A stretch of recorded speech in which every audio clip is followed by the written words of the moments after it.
Keling, sizlar bilan hozir maktabda o'tiladigan fanlardan futbolni terma jamoa tuzamiz. Keling, kelishgan. Endi men darvozaga ona tilini qo'ygan bo'lardim, chunki o'sha hammasi shundan boshlanadi, harf tanishdan boshlanadi.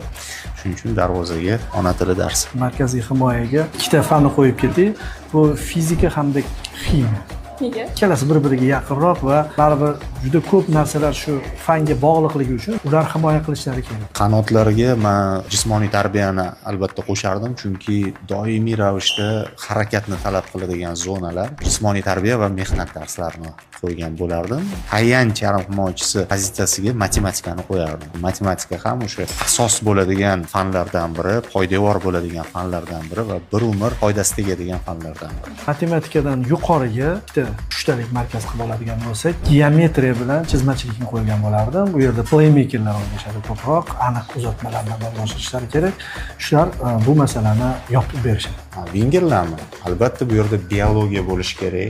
Organizmni o'rgatuvchi soha va bunga ham talant kerak, bunga ham mehnat kerak va yana bittasi geografiya. Geografiya biz shaxmatchilar uchun bazaviy bilim deb o'ylayman, kerakli bilim.